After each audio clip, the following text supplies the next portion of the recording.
Yo, what's up? Welcome to Kinda Funny Games Daily for Monday, February 3rd, 2020. I'm one of your hosts, Blessing Adeoye Jr., and joining me is Tim motherfucking Geddes. Tim. What's up? Let Tim host. How you feeling? Fantastic. Actually, Nice. my voice is gone a little bit. I don't All know that why. cheering from the Super Bowl? Maybe, I guess. You know what Yeah. I mean? That MCU commercial. Oh, Ooh, man. You That know was what I something mean? else. It Legit, was like, something else. I'm not a big football person. Like, I'll follow football, and, like, I'll watch football and understand what's going on. I'll get excited for the Super Bowl. But, you know, yesterday I wasn't really too into it, despite it being the 49ers and me being in San Francisco. But I just got here, so it's hard for me to really like connect. You can't get on like the that. bandwagon yet. You know what I mean? I gotta Like, wait it's- about a year or two before I'm like, oh yeah, let's go 49ers. But dude, as soon as that commercial came on, edge of my seat. No, the thing is, I was watching it with actual football fans, and so everybody else was like hyped for everything, and like it was that one moment where I was like,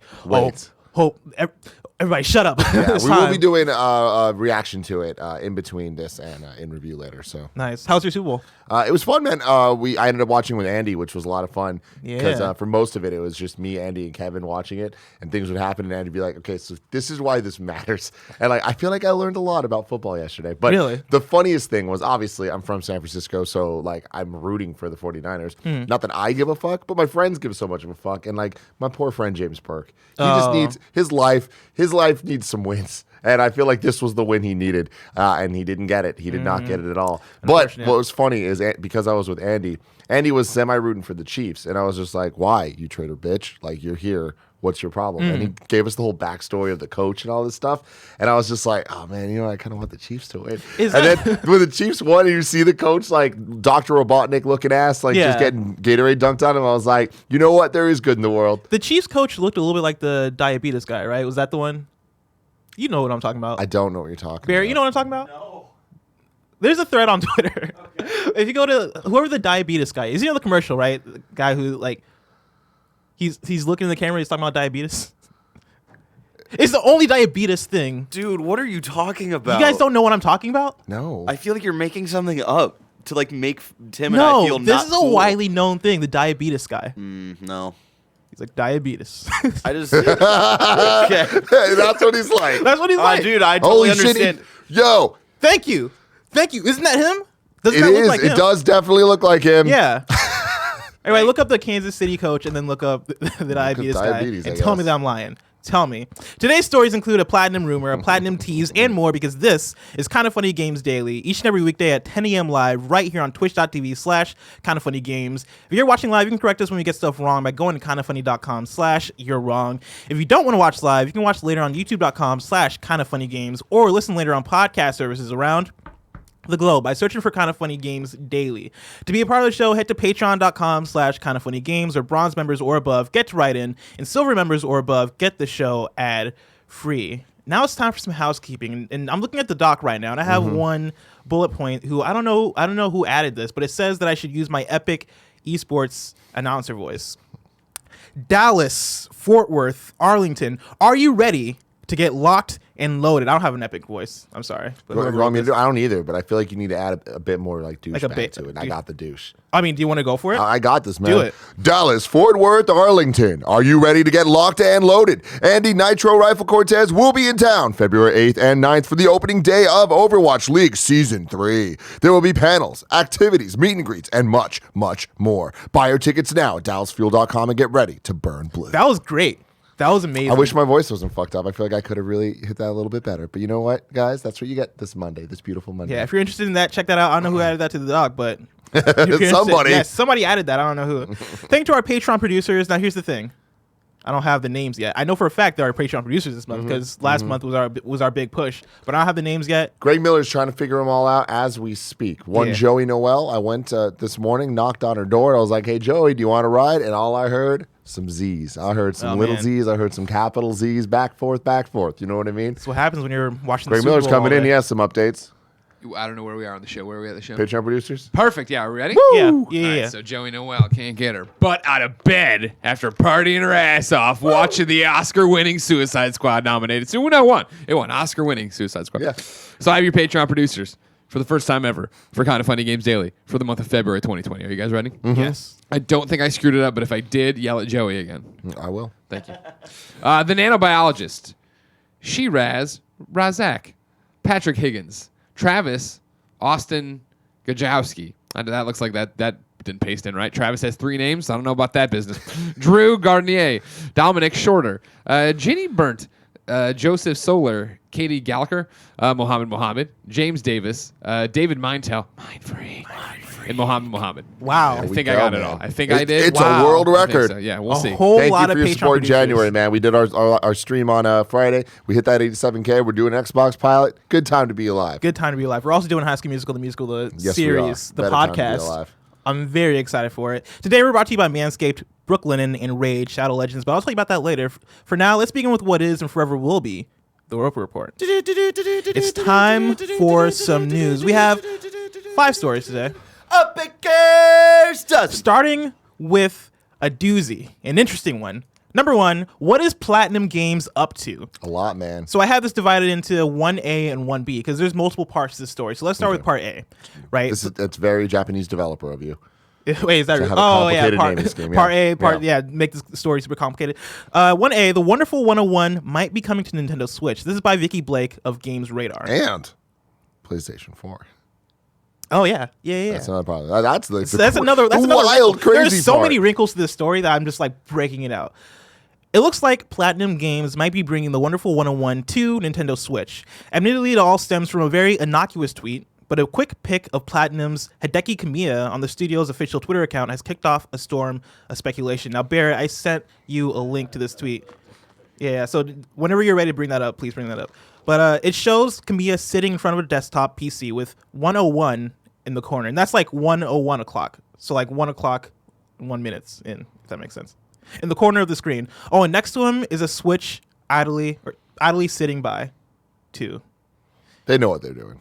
And so it seems like a tease to me. While that alone doesn't tell us much, YouTube channel Game Explain believes an upcoming Kickstarter campaign, thought to be going live next week, wants to bring the Wonderful 101 to Nintendo Switch, which would be a natural jump given the original launched on Wii U back in 2013. That said, there are also rumblings of a PlayStation 4 and possibly even an Xbox One port in the works, too. And to even lend more credence to that, Nibel on Twitter tweeted out, I think it was Friday, that the Platinum Kickstarter profile has also popped up as well. Yeah. So there's a lot of wrinkles, and here's the tweet pulled up for visual watchers, video watchers. Right? You got now is Kamiya the guy in the red shirt? Mm-hmm. Okay, yeah. You have Kamiya sitting in front of his computer with 101 in the corner, right? The time, right? Platinum in the background, and then a Switch just sitting right to the right side of him. Yeah. Tim Geddes. What does this mean? You know, there's a lot here. Last Friday when this was all actually, I guess during the weekend is when this really started breaking. Yeah. But on Friday, I had a couple people DMing me. I had a couple homies that I have that are that run in circles that know these things, and they're just like, "Hey, you should stay tuned for Monday. Like things are going to be popping off." It seemed like they popped up a little earlier in the weekend, but those things weren't what I expected. I was expecting we might be getting some Nintendo Direct news or something, but they were just telling me like it's in my wheelhouse. So Nintendo, whatever, this makes sense. The confidence levels of all that, I was just like, all right, something's going on. And then for Game Explain to break this news, Game Explain rarely breaks news, but when they do. It's because they're onto something, right? So I fully believe this is happening. Frank Furtter writes and says, "Good morning, Blessing and Tim. It's rumored that Platinum Games will be turning to a Kickstarter type program to fund publishing The Wonderful 101 on Switch and surprisingly PS4. With this title being originally released for Wii U at launch, do you think there is any hope of seeing Bayonetta 2 or 3 coming back to Sony, or is this just a one-off port? Thanks for all you do, Frank Furtter." I think that this story, without it being officially real yet, is already very telling. Yes. The Wonderful 101 should already be on the Nintendo Switch. Yep. The reason that it's not, there must be a reason that it's not. And I think that reason is that Nintendo doesn't see the value in that franchise in a way of wanting to keep it locked to them, in a way of like making sure that they're not going to fund the porting of this over to the Switch because they don't see the correct amount of dollar signs adding up for that project to be worth it. That's why Platinum would lean to Kickstarter to make this all happen. Interesting. Platinum one of the developers that are extremely proud of their games and make a diverse array of games and weird games too. So Wonderful 101 is that type of passion project that, you know, it's one of those things of if you played it, you loved it. You know, not that many people played it. Stuck on the Wii U. It was weird. There's a lot of stuff going into it, but there's a very, very hardcore niche fan base for it. how big is that fan base? Is that fan base even going to be enough to fund it via Kickstarter? Is this all right for a publisher or a developer like Platinum to be kickstarting a thing like this? Yeah. There's a lot that goes into this. I think absolutely it's all right. This is a project that seemingly, and as you've seen over the last couple of years, wouldn't happen without that type of funding. Yeah. But I'm going to be very interested to see what that number looks like that they need and if they hit it. Yeah, like Platinum is an independent developer, right? And so like you see games like Bayonetta 2, and I imagine Bayonetta 3, right, wouldn't happen without Nintendo publishing them, right? Like, and Platinum even goes to or partners with other bigger publishers to get their games made and get them out, right? Nier Automata was published by Square Enix, right? And so like for them seeking funding for their games, I feel like makes sense for an independent it's developer. a necessity. Yeah. Like, it can't happen otherwise. Yeah, and that's yeah. why Bayonetta, I think Nintendo wants wrapped around their fingers as much as possible. Yeah, and I wouldn't put it past them to be like, okay, nobody wants to publish Wonderful 101 for us, but the fans, like, we can foresee fans wanting to have access to this game on current consoles, and so let's seek publishing. I think that makes sense. Yeah, I could very much see that happening. 1B. So let's take this a little bit further because you mentioned stuff happening today, and a thing did happen today, which is quite interesting. So this morning, Platinum Games is teasing something yet again, and this time there's a website. This is from Alex Avard of Games Radar. Platinum Games has launched a mysterious new website that's seemingly teasing the reveal of a new game from the creators of Bayonetta, Vanquish, and Nier Automata. Right now, the website just has the number 4 planted on its homepage, which Barrett has brought up for the video watchers, which spins around clockwise before the screen itself appears to briefly glitch. At the bottom, the phrase Platinum 4 site is now open. Features above today's date, suggesting we could expect more news before the sun sets. And so if you look, we have this 4 that glitches out at certain points. We have today's date at the very bottom, Platinum 4 site. I don't understand what leads this to believe by the end of the day we're going to get more. That part I'm kind of iffy on, but I think the fact that it has today's date on it, which I don't necessarily think. Why would it just change every day to the date? That's weird. Yeah, I wouldn't make that jump. That could just mean that today's the date they're teasing the thing. I wouldn't latch on to that. But the fact that they have this 4 website at least means something important is coming. They're teasing something. What does it mean? There are a few theories, right? And so the theory that I have currently is that, remember when Capcom had the Capcom 5? Mm-hmm. I think there could be like a Platinum 4 situation going on. I right? think that's the most likely thing too. Yeah, where it Run is. through the theories though. What are the top thought things? That's the main one I've kind of held on to. People have been throwing out random stuff on Twitter, like Drakengard 4 and like stuff like that, where I'm like, I don't know Drakengard enough to even know if they're on 4. Actually, I think it was Drakengard Nier Automata, so it would be 4. But stuff like that, where people are saying like, oh yeah, the 4th of whatever franchise. But what I'm latching onto is the idea of they've been in development for Bayonetta 3. They're developing Babylon's Fall. There could be a Nier sequel or remake, in the works, or Drakengard sequel or remake in the works, right? And then Wonderful 101 port. So that's four games right there. They could be ramping up to announce and release all those games. Interesting. I kind of doubt the Wonderful 101 port would be included in that if they're kickstarting it. But then, I don't know. They are just talking about ownership. The one thing, though, that throws me off of it being the 4 games is the way that the screen glitches out is very near. Right? I can see that. So it's like that's hinting more so at Nier than the other games. Mm-hmm. You did say a Nier project could be one of those 4. But do you get what I'm saying, though? I feel like if they were going to tease 4 different things, it's either don't have any uniqueness or have 4 different things that hint at the 4 different projects. I can see that. But maybe every day it'll change. I don't know. Yeah, and like the phrasing of Platinum 4, I feel like lends it to my thought that like maybe it's not just a Nier thing. Maybe it is like 4 different things because they're phrasing it as Platinum. Right, which makes me think like, okay, yeah, they're more representing the studio than a particular game. But I could see it being a Nier thing. The thing is, I haven't played Drakengard or the first Nier. I don't know how much they have to do with like that sort of glitchy kind of style, as Nier Automata does. It could maybe be a Nier Automata port to Nintendo Switch. Maybe that could be the thing, but I don't know how that would then relate to 4. So I have no idea, but I'm very interested. I do think that, God, my fucking voice there. I think that it is 4 different projects that they're working on. Yeah. And I like that idea. I think it is cool when developers kind of like look at their libraries. Yeah, as, like they have a as- catalog and yeah, they're like, okay, yeah, we can represent ourselves as a whole brand. yeah. Yeah, and so I'm into it. I could see it being like, you know, the Capcom 5 released somewhat together, right? They were like Close enough. I close- think it was like within a year. Yeah, so I don't think it would be that for Platinum, because if they're just kickstarting Wonderful 101, then it wouldn't be online or in track to release with something like Babylon's Fall, which you've seen gameplay for. I mean, here's the thing: it's a port, right? Mm-hmm. A port requires work, but it doesn't require from the ground up. You know what I mean? It's Yeah. just like getting things over. And we've seen a lot of Wii U games be announced for Switch and come out within 3 months. Mm-hmm. So I don't think that they're gonna require that long. You know? Yeah, but where they're at with all their games is harder to believe. Like Babylon's Fall and Bayonetta 3, I could see possibly releasing, you know, close to each other. Because Babylon's Fall, we've seen quite a bit of gameplay for. That game seems like it's imminent. Bayonetta 3 was announced forever ago, and so We haven't seen it like make its reveal. In and it's too long. I have a honestly. prediction that game's coming out this fall. You know, and I could see that happening pretty easily for how long that game's been in development.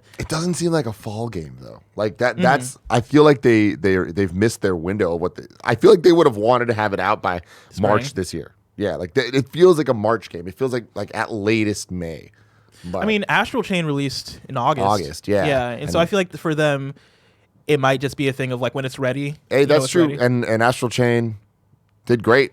Yeah. Sold way better than Platinum games normally do. Yeah, and I think those having Bayonetta Platinum 2 games. put that franchise on the map even more. Like that game got like a 10 at GameSpot. I remember that game being very well critically received. I don't know how well Bayonetta 2 sold. That was a Wii U exclusive, right? Yeah. And so maybe sales even doesn't even come into absolutely, the yeah. conversation. But like, I could see them being like, oh yeah, Bayonetta is such a big thing now that we're comfortable releasing maybe in August. You know, maybe like near fall. Probably not like November, October, but Yeah, you okay, know, August. I buy August. yeah, somewhere You've around won me that over. time, right? But like, if Wonderful 101, so with the theory that Babylon's Fall and Bayonetta are imminent, I don't think Wonderful 101 could get funded and released this year, right? I feel like it would take at least a year or so before that game. I don't can think get out. so. I Really? don't think you can do that. I feel like you'll lose the zeitgeist of it. Like it's not like again, it's a smaller project. Like it's a smaller title in the grand scheme of things of relevancy. And I feel like you want to kind of like strike where the iron's hot and just like they'll know within days if they're gonna hit hit it or not. You Yeah. know? Yeah. But then also when we put in a Nier or Drakengard remake or sequel into the mix, like that feels like it's far off. Yeah, that's true. And so I could see it Although it's been a while since Nier, man. I mean, Nier Automata was 2017, then they ported it to Xbox, and I think 2018. And so, like, it's been a while, but there's so many projects that Platinum is working on that I could see them taking their time. But they've always worked on a million projects. You know, it's like I feel like a Nier sequel it's inevitable, and Of I course. feel like they must have been working on it for a while now. So I wouldn't be surprised if it is announced with this. And I don't think that they all need to be released month after month. You know, like I feel like give it an entire year to run with, and like a year from whenever they start would be like near next March. That's not bad. My prediction is that we get, like, a Platinum 4 stream. And it is, like, 4 games that they're like, oh, yeah, within the next few years, they're going to be getting these games from Platinum, and these are... these are some of the biggest titles that you want from us, and like I don't think they necessarily need to release near each other, but I think near each other. You see it, but I think we'll at least get an announcement. Interesting. And I'm trying not to hype myself up too much because it could just be one game, Yeah, but but even that could be cool that could be cool too. if that one game is the sequel. Yeah, Bayonetta 4, we're skipping 3. It's Right? fucking That could be hype. All right, number 2. The Apex Season 4 trailer has dropped. It dropped as soon as we started this show, and guys, gals, everybody, I'm very excited. Bear, I almost called you Bayonetta. Bear, if you can pull this up, we're gonna watch it. my little Bayonetta. Hey, Bayonetta. We're gonna watch it live here because I want to know what's going up with Forge. Actually, before we get into it, I'm gonna preface this a bit. So yeah, what's been going on? Right, this has been a running Games Daily thing, but they did their Season 4 dev stream where they showed off Forge, and I think me and Greg, talked about it a little bit when they did that, and I was like, okay, seems all right, seems pretty cool, but I wasn't like super excited about it. A few days later, they murder Forge. Revenant murders Forge, which then causes madness. A few days later, we get an animation of like a Revenant trailer, right? And here's the official gameplay trailer, which should lay things out for us. So Barrett, go ahead and click play. Hammond Robotics. From the core systems to the Outlands, Hammond Robotics has been at the forefront. So Hammond of Robotics is from progress, Titanfall. revolutionizing and innovating. And the Hammond Robotics is future. also, I think, sponsoring Forge. Our new Hammond Robotics is committed to leading the Outlands into the future This is the through extraordinary breakthrough solutions current in map. colonial manufacturing, World's End. transportation, security, and now introducing our advanced development in energy production and distribution. The Hammond Robotics Planet Harvester. Huh. Here at Hammond Robotics, the people of the Outlands are our #1 priority. Whoa. Hammond Robotics. So we're getting like robotic We are here skins for you. for Legends, it looks like. Jesus. So that's Revenant from the trailer. Revenant's a meanie. Yeah. Dude, Revenant is sick. So yeah, it looks like he's definitely the new Legend. Being confirmed here. Dude, that's how you show gameplay Yeah. off with this. New Battle Pass. Oh my god. Wraith, Perfect Soldier skin. Lifeline Hellspring skin. Watson Cyberpunk.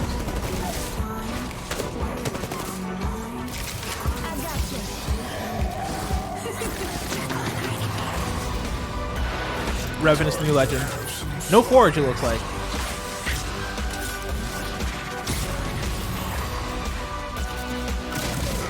Sorry, what is Forge? Forge was the Legend that they revealed Got it. originally, and then Revenant killed him. Road's End Ravage. So a new form of Road's End, it looks like. Surprise! He's gonna be the sniper.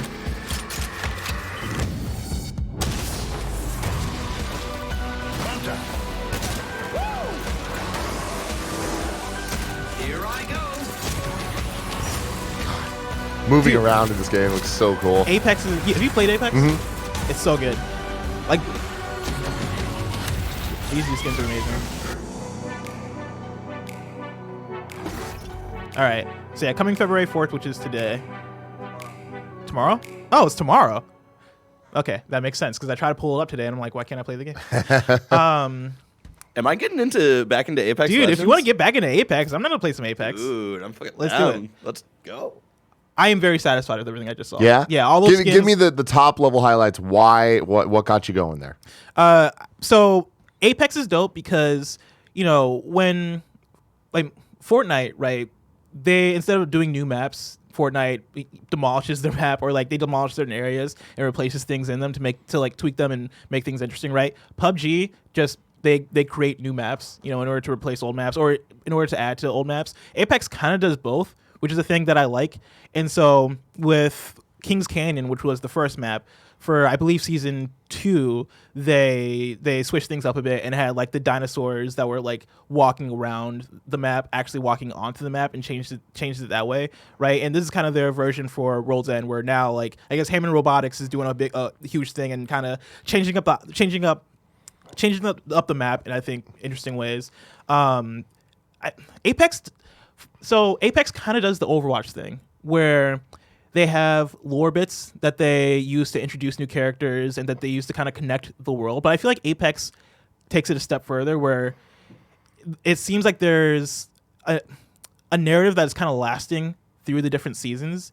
And so like the ways in which they implement new characters and new story bits in the ways that kind of connects to other legends, I think is pretty cool, right? And so during our reacts for the season 4 animation that me, Youssef, Andy, and Belinda did, right, we kind of talked about how, yeah, like the Forge character that they originally revealed got killed by Revenant, and then at the end of that animation trailer, you see a girl whose dad just got killed by Revenant, and she's like over her dad's body, like angry, right? And for us, we're like I feel like for anybody watching that, you're like, okay, cool, that's like a cool animation. But I feel like for fans, you look at that and you're like, She's gonna come back as like a she's gonna be like the season 5 or season 6 legend, That's or like pretty cool. Forge might come back as like an undead legend. Are you or something like that. upset that Forge isn't a thing? No, because Forge was kind of underwhelming, and so like, and I think that's also a theory that they purposely revealed an underwhelming legend to make Revenant's reveal pop even more, right? Which for me worked. Was Forge the one that looked like a 90s action figure? Yes.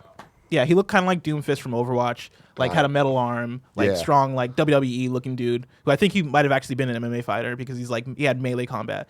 But if they come back with him as like a robot or something, right? Maybe like him and robotics does something to him, and they bring him back that way. Like that's gonna be exciting. That's right? cool, The way in which they have a consistent narrative that I feel like actually matters, to what the story of the game is and what the reveals are and how they use that to kind of feed into quote unquote like viral marketing or viral advertising, whatever you want to call it. I think is really cool, really well done, really exciting, and like I feel like those are some of the best skins I've seen in the game. Like the skins in Apex have never blown me away, but these skins look great. They're more unique and they pop more, like these robotic versions of the original Legends. And then new Sniper looks cool. Like I like that it seems like this season's going to change things, like actually change things in the way that during that original dev stream I was like, okay, cool, this trailer has me in. Hell yeah, man. That's exciting stuff. Exciting stuff.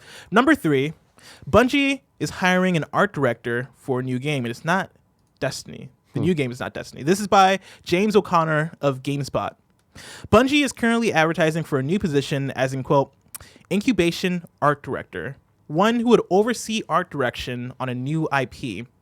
The job description outlines a game that sounds very different from previous Bungie titles like Destiny 2 and Halo. Quote, are you on a mission to create games that bond players together in deeply invested communities? The description opens. So far, so Destiny, but things change in the next lines. Quote, would you like to work on something comedic with lighthearted and whimsical characters? Bungie's games haven't historically been particularly funny or whimsical, and that's the article talking. Quote, as the incubation art director, you will define the look of a new Bungie IP and work on all aspects of art to guide a prototype on the path to production, end quote. The description continues. Quote, most importantly, you will work with a fun, dedicated, and passionate cross-discipline team devoted to making a new franchise at Bungie, end quote. A year ago, Bungie split from publisher Activision and has more control over its own future and what it will develop than it has since before the release of the original Halo in 2001.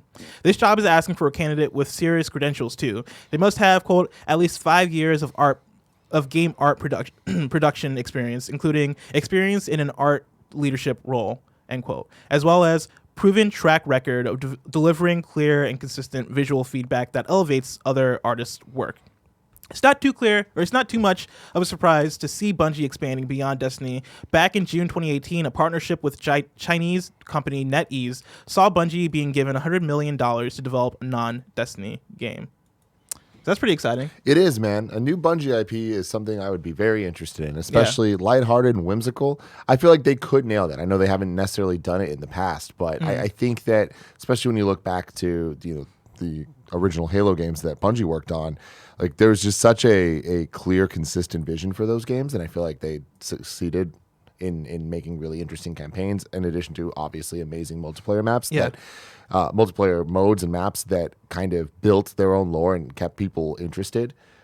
This is like before the ongoing kind of changing things like we're just talking about with Apex. Like people have like memories tied to Halo maps in a very unique way where the maps felt like characters. Yeah. And this is in a time before, these hero-based and like legend-based shooters where it's like they have those unique characters. I feel like so many people like Blood Gulch, Ascension, and like these maps mean a lot in the same way that like now when we're talking about the Apex maps, it's like people are going to remember what those maps were in Season 2 versus Season 6 or 20 or whatever the fuck it's going to be, right? Yeah. I think that taking that and like kind of like doubling down on the more fun aspects of it and like making it lighthearted is a very stark contrast to Destiny, and I'm in for that. Do you feel like they're going to do something that is like a Legends or Heroes type of game? Because that's probably when I think of Bungie's pedigree and when I think of what they would do with something fun and like comedic or whatever, I think of something that is like Overwatch or Bleeding Edge or something along the lines of giving characters more personality and making it more competitive, because I imagine they want Destiny to live as long as it can, right? Destiny 3 is probably a thing that's going to come someday. Absolutely. Or if not, like Destiny 2, maybe they'll build on it for the actual 10 years. That was like the original promise of Destiny. And so I could see that going in perpetuity. So with that, I imagine whatever else they're working on has to be something that could live alongside Destiny. So they won't put out another Destiny while they're working on Destiny, which makes me think that maybe it's going to be something that is more competitive or something that is a different type of first-person shooter, if it is a first-person shooter. Are you on a mission to create games that bond players together and deeply invest in communities? So it's like, they still do want to like get that pie. Yeah. So I think that you're right in thinking that it is going to be in the vein of an Apex or a Overwatch. I think it'll be less bleeding edge, though. I imagine it will be a first-person shooter. That's their pedigree. I don't see them wanting to jump out of that too much, nor should they. I think that they have such tight mechanics for first-person shooters that like why wouldn't you stick with that? Did you play much? Add the characters. Did you play much Destiny? No, I tried, and I tried playing through the campaign and stuff. It's just like that's not why I play. Yeah. That makes sense. That makes Bungie sense. games. What would you want, like the Legends thing, or what would you want? What I would want is a deep single player campaign.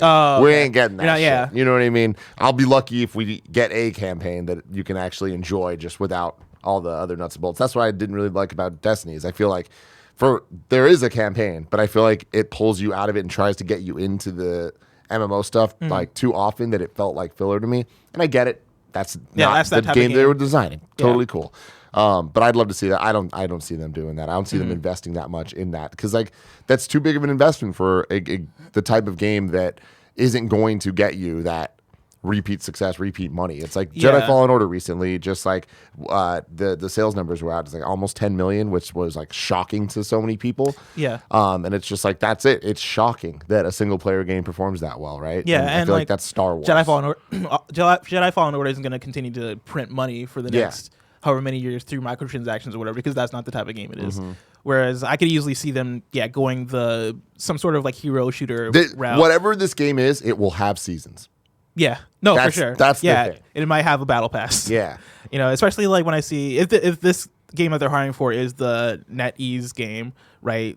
Bungie being given $100 million to develop this game, right? NetEase, I believe, is known for more servicey type of games that can live on, and so we'll see what they're working on. I'm excited to see what it is because Bungie at this point I have trust in them to make a good game, especially for them being separated from Activision, especially and with having the their own separation, vision. man. This being their new thing, like without that, totally. Number 4, Sony survey asks about PS4 Remote Play on Nintendo Switch. This is by Wesley Yinpool over at Eurogamer. A new Sony survey is asking PlayStation 4 owners whether they'd be keen on Remote Play on Nintendo Switch. The appropriately named Redditor, you read it here first. Jesus Christ. Give this man all the cookies. Give him all the awards. What a great username. He did it, guys. They revealed the details of the survey, which asks a raft of questions about Remote Play, as well as images of the questions. Remote Play lets you stream your PS4 games to a raft of devices, including a PS Vita, PC, or smartphone, that are also connected to your broadband network. There's DualShock 4 wireless controller support too. The headline in question is, quote, ability to PS4 Remote Play on more devices, e.g. able to play on Nintendo Switch, Apple TV, or Android TV.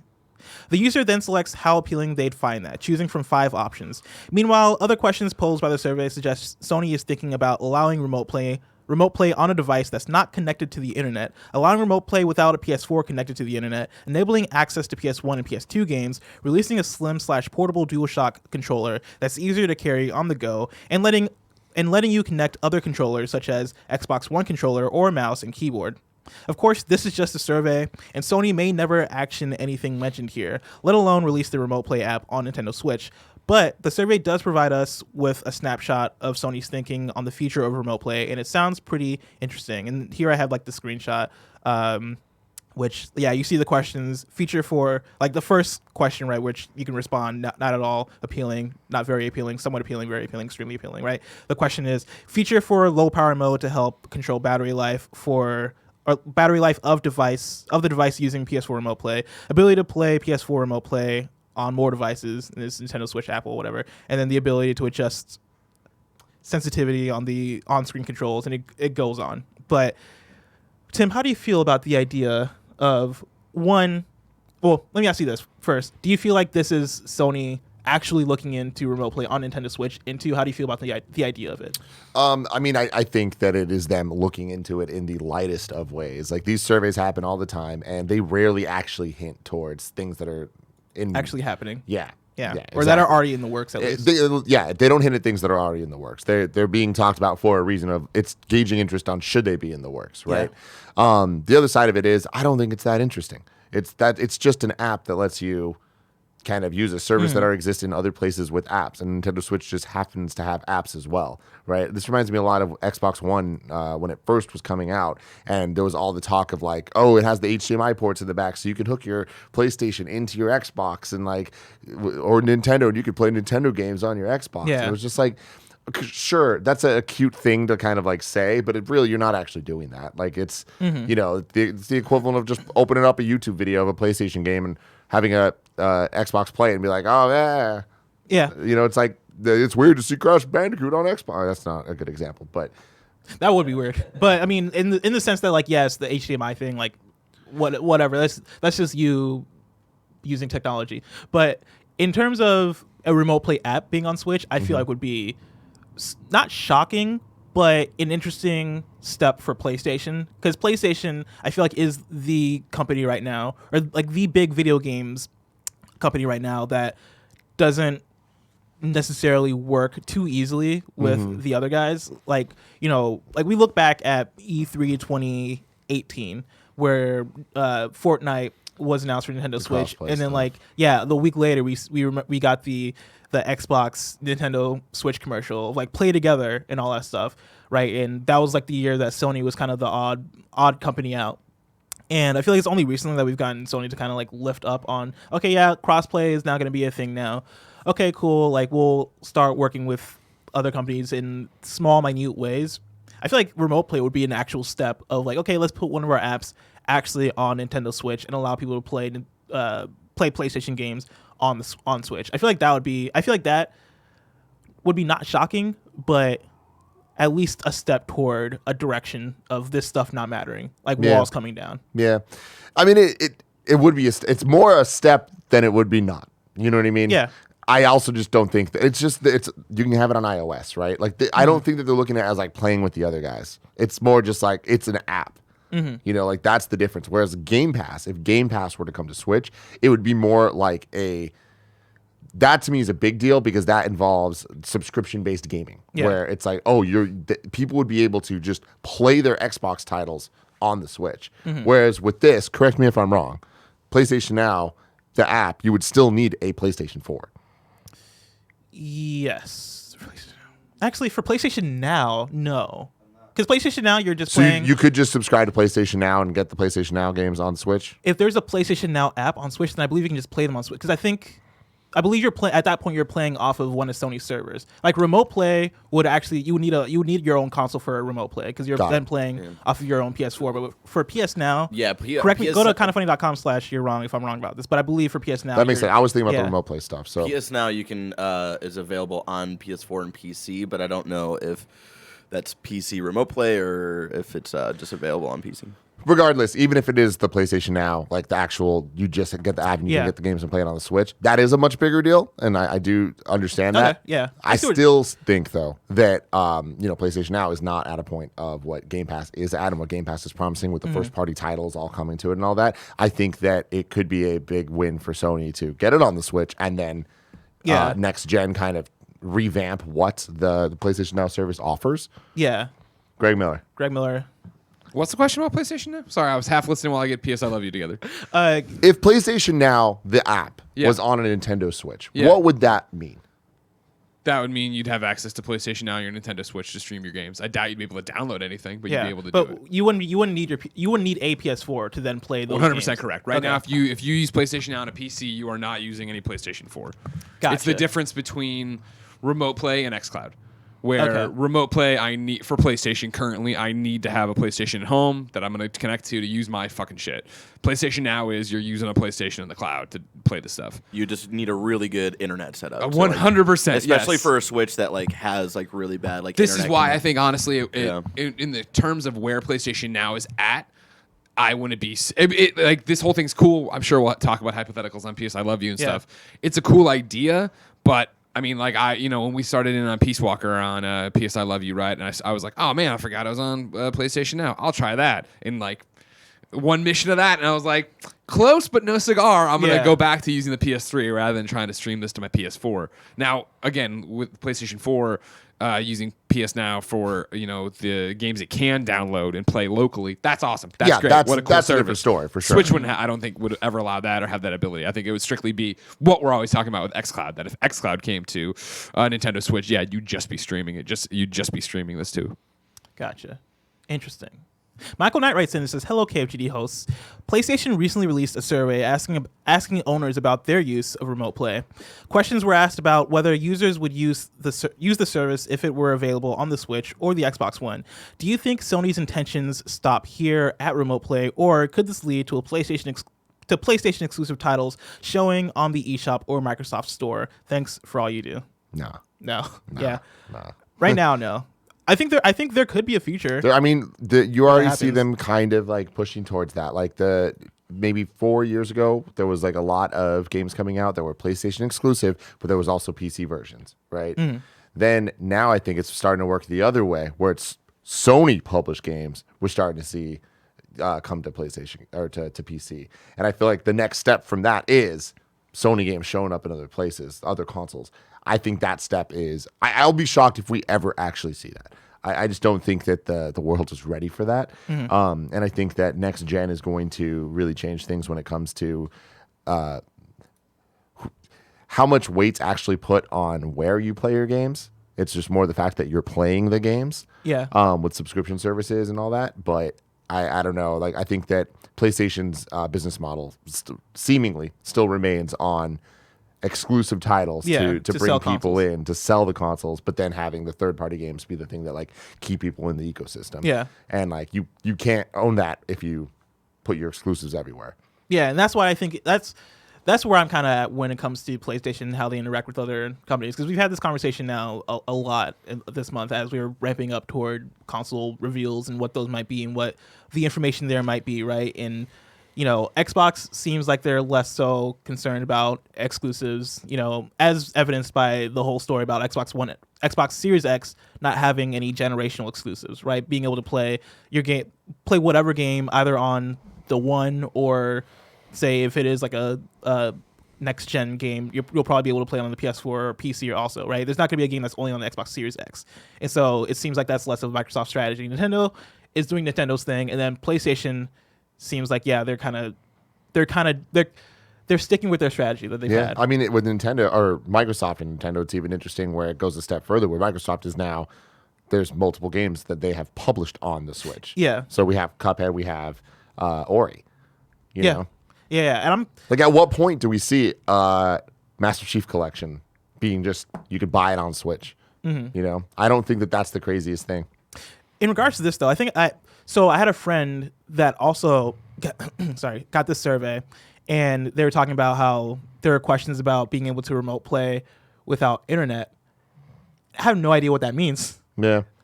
Like, do you think that's just Sony I just think throwing questions out there? They're throwing shit out there just to see what do people care about. Like the backwards compatibility and all that stuff. It's like these are all just features, and at some point, it's just you look at features as standard, and when things get taken away, you get upset about it. But it's like we're just getting to a point with technology as a whole that like we are talking about nitty gritty shit because everything's kind of locked in.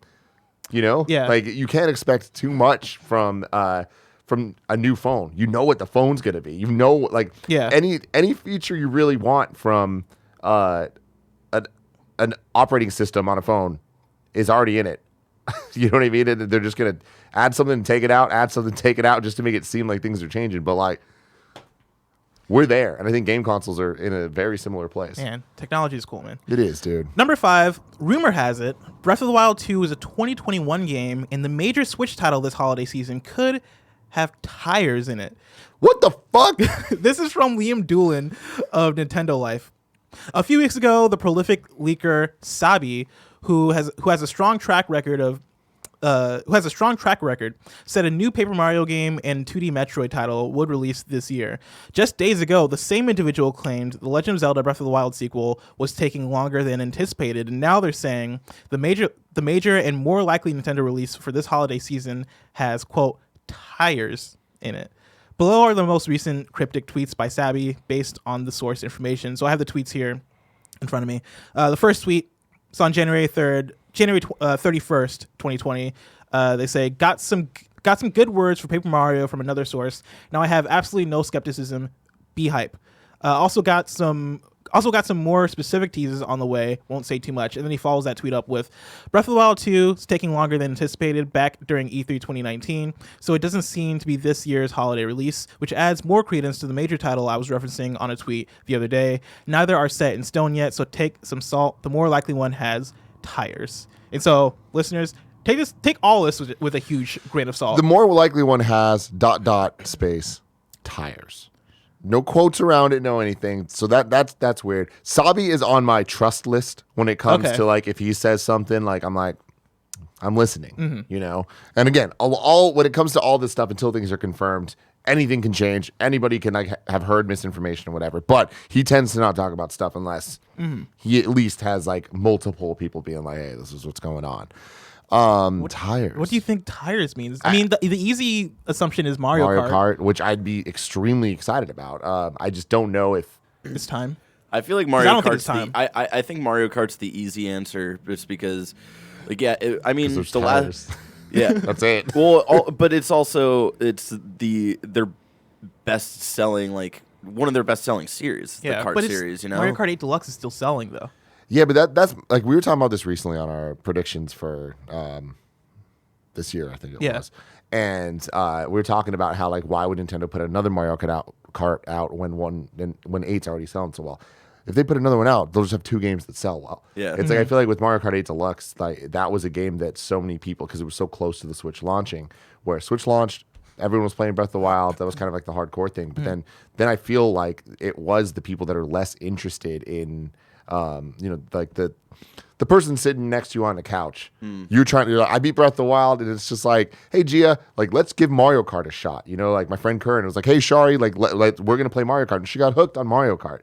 I feel like it's a good second win game for those type of gamers, as well as the hardcores that love, games. And I think that the next Mario Kart will be a Nintendo Kart. Like, I think it'll still be called Mario Kart, but I think it'll be like Mario Kart Nintendo All-Stars Transform. Yeah, or it has more like a Smash which would be awesome. Which would be cool. Yeah, and here's the thing, like taking Deluxe out of it, right?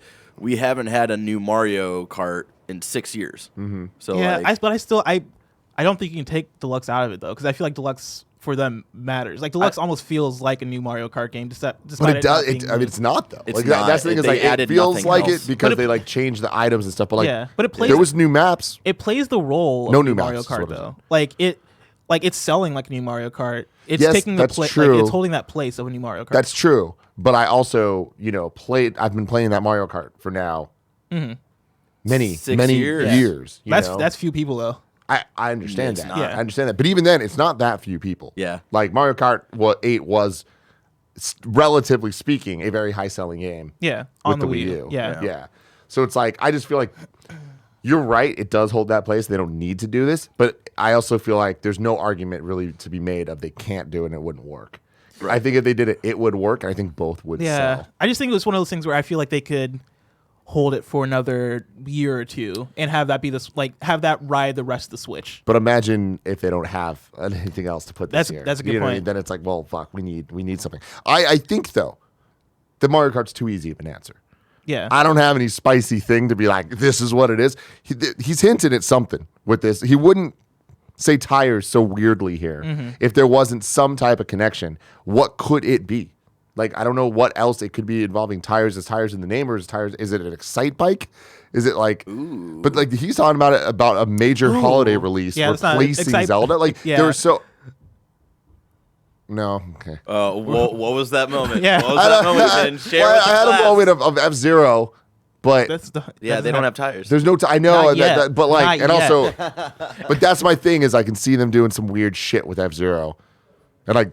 Because I feel tires is too on the nose to just be like, cars have tires. An F-Zero that takes place in the present. 2012. F negative. Panther was in the chat saying an F-Zero prequel. Yeah. Yo. I mean, honestly, I don't think that's what it is. But like. Darth Pickles writes in and says, "Happy Monday, Blessing and Tim. With the rumors that there will be a new Switch title holiday 2020 that will have tires, do you think that we'll get a new Mario Kart or something more unique? Personally, with all the former Xbox exclusive games coming to Switch, I hope to finally get Rare Replay. I would love to get to play Diddy Kong Racing, Banjo-Kazooie, and Jet Force Gemini like I did growing up with an N64. Man, Jet Force Gemini. Thanks for all you do, and congratulations on all the fundraising during the 12-hour stream."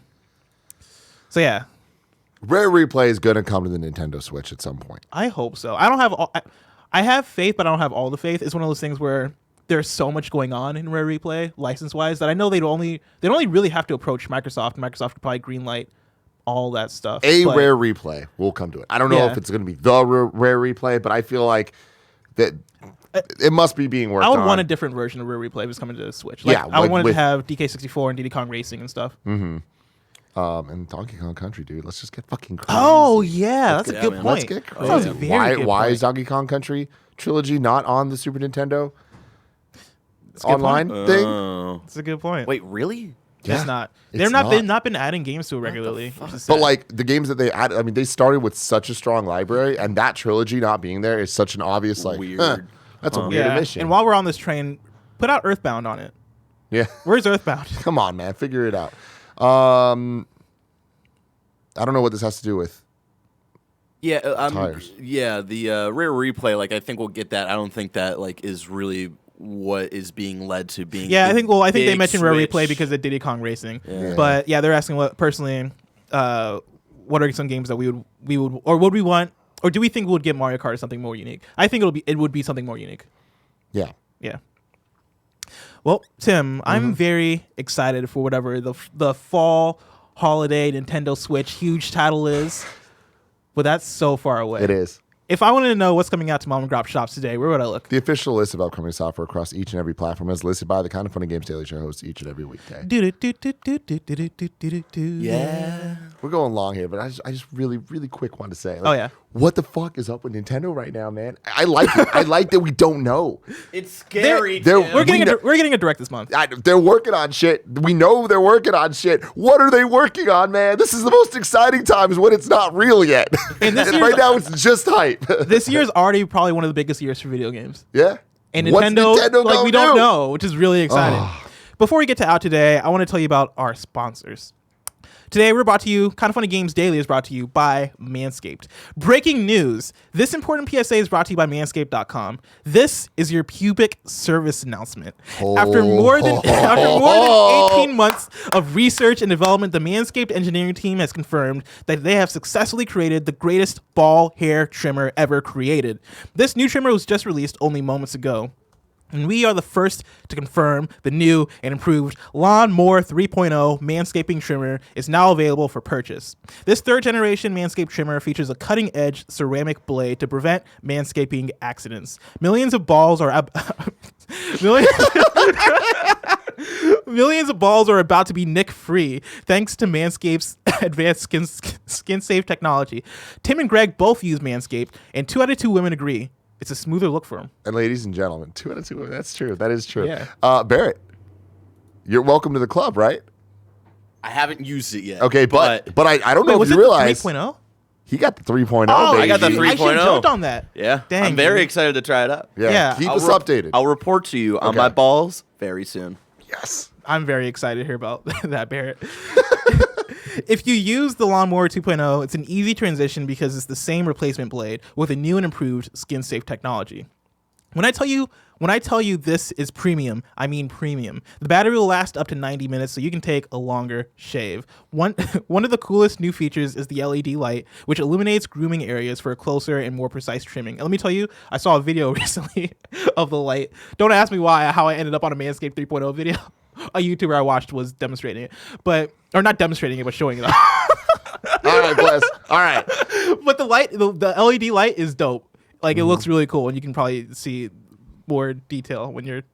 They've also upgraded to a 7,000 RPM motor with quiet stroke technology. And let's not forget about the charging stand, show your motor off loud and proud because this intelligently designed stand is a rapid charging dock powered by USB. If you're listening to me speak right now, you are one of the first people to hear about this life-changing product, and I want you to experience it firsthand for yourself.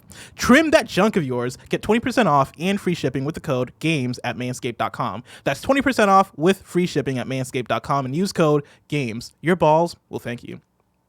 We're also brought to you by Brooklinen.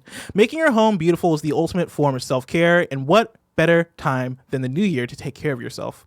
You spend 1/3 of your life in sheets. Don't you want them to be insanely comfortable? And this new year, it's time to get comfortable, like with new bedding, loungewear, towels, and more. Home of the internet's favorite sheets, Brooklinen's got over 50,000 plus 5-star reviews and counting. People here at Kinda Funny Studio have used Brooklinen, and everyone agrees Brooklinen is the way to go. They've moved beyond the bedroom to offer essentials for your bathroom, like towels, shower curtains, and bath mats, and even launched ultra soft loungewear that makes you feel like you never left the bed.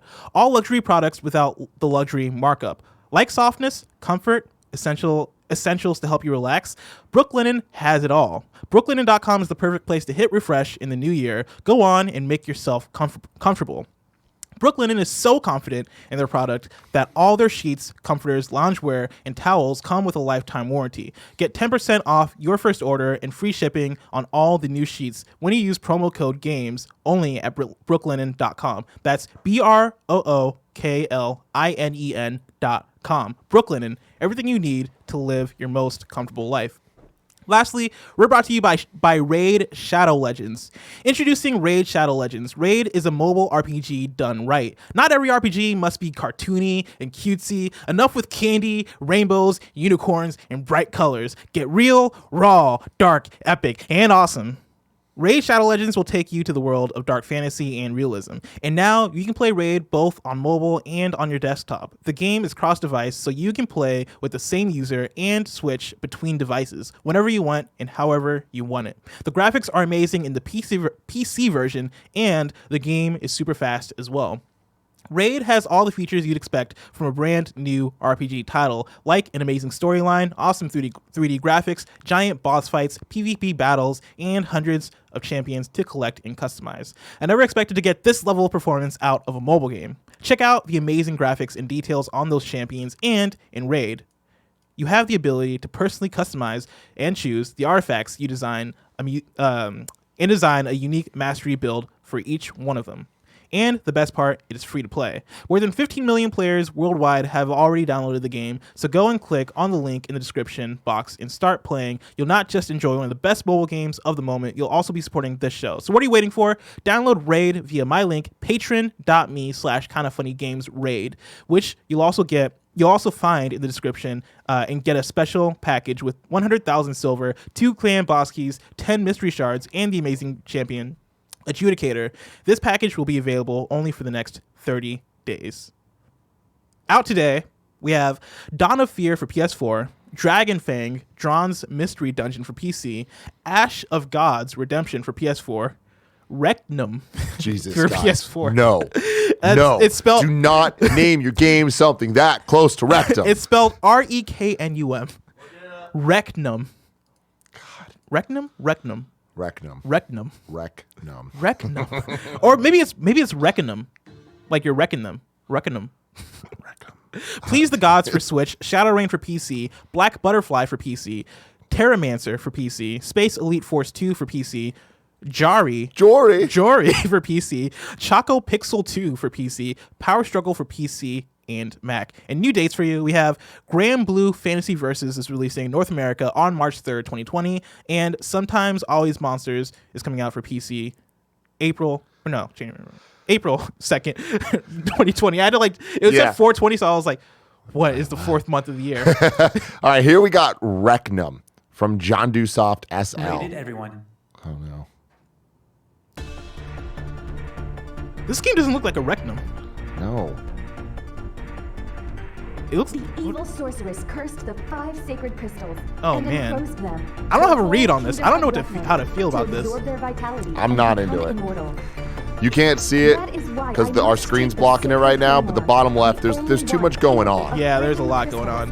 In order to defeat the sorceress All right. and restore That's we Reckonum, stopped ladies this. and gentlemen. Yeah, it's a 2D.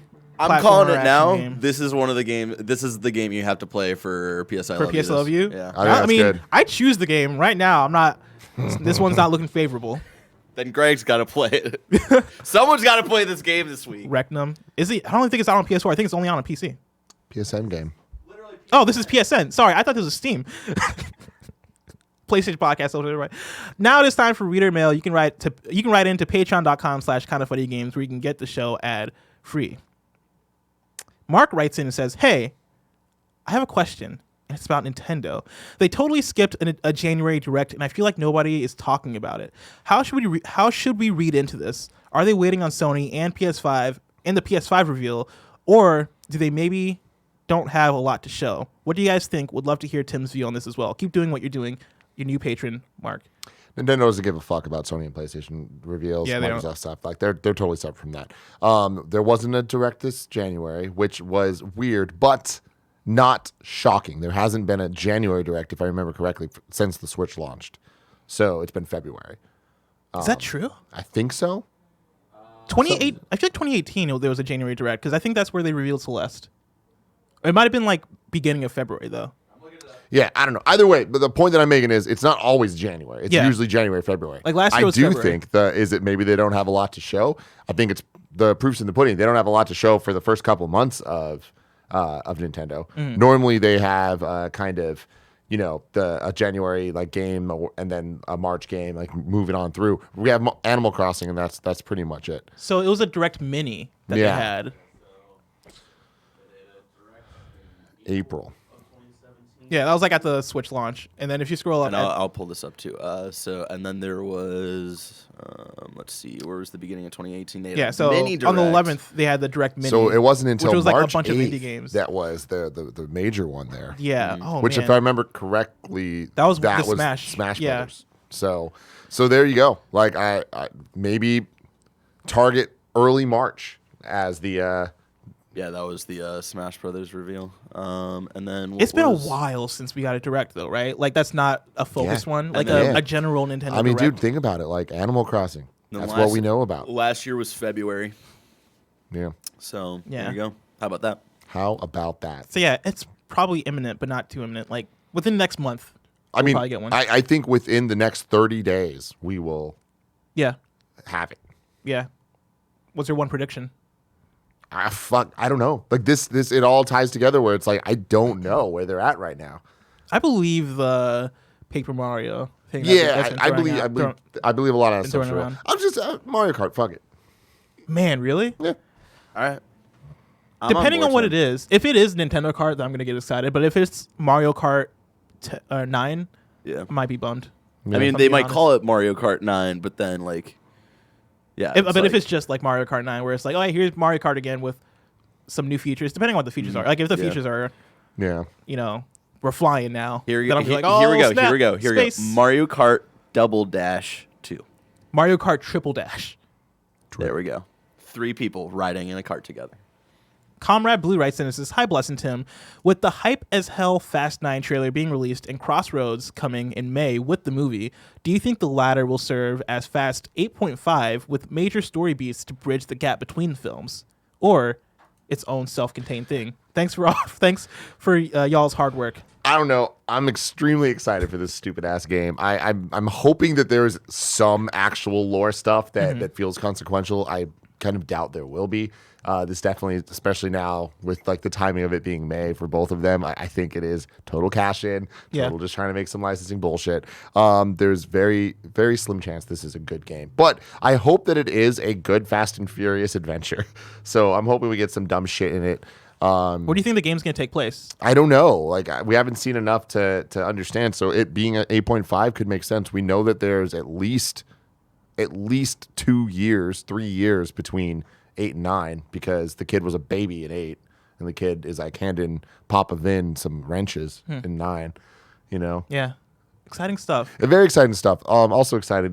There's a rumor going around, and I don't believe it because this is, it's just too good to about to be be some true. bullshit, whatever It's this about is. to be some bullshit. But the rumor is that Fast 10 is going to like end the saga, What, really? but there's going to be Fast 10 and then Fast 10 Part 2. Two. What? Yeah.